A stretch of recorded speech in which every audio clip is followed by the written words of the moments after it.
you for having me here. It's a real pleasure to talk to you on such a beautiful morning here in Harlem in New York City. So I would love to just get started before we start to talk about the work that you do and the philosophy of Vedanta and the Upanishads. I would just love to hear a little bit about your story and what led you to become a sannyas and to study the Vedanta. My story. Well, I grew up in a small city on the eastern coast of India, a city called Bhubaneswar. And I was lucky, I guess, because my parents were spiritual seekers too. And they were initiated in the Ramakrishna tradition. So both my father and my mother, I would see them meditating morning and evening, and they would take me to the ashram. And I grew up reading a lot of books on Vivekananda and Vedanta and different areas of spirituality. I guess I belong to the last generation before internet and cable TV, so all we had were books, and I was a voracious reader. So I read all sorts of things, but especially Vivekananda and Vedanta. And as I grew up, the way I started thinking was, look, here Vivekananda is talking about the real nature of the individual as being divine, as God within us, and that God does exist, and God can be experienced, can be seen, and that is the purpose of life.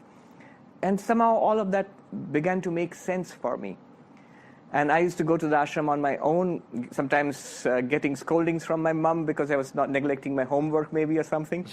And I remember people telling me, oh, that's for old people.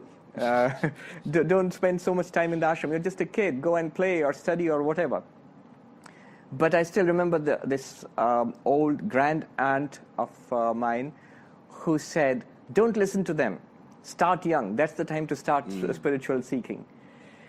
And by the time I was in college, I had decided the goal of my life was to find God, to experience God. Just like the old books of Vedanta tell me, like Vivekananda was telling me. So when I finished college, I didn't waste a single day. I went straight and joined the Ramakrishna mission as a novice. It's called a brahmachari. So I joined in 1994. And I've been a monk ever since, from 1994 onwards. Excellent. And in your years being a monk, you've been traveling around quite a bit. You spent some years in India, and then you just relatively recently moved to the United States. Is that correct?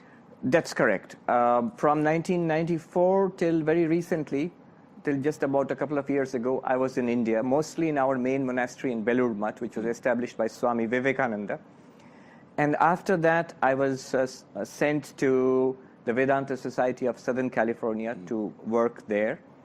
That was last year. And then here in New York, we have a Vedanta Society, which is in fact the first Vedanta Society. It was established by Swami Vivekananda in 1894, when he came to this country in 1893 to attend the World Parliament of Religions in Chicago. A group of Americans gathered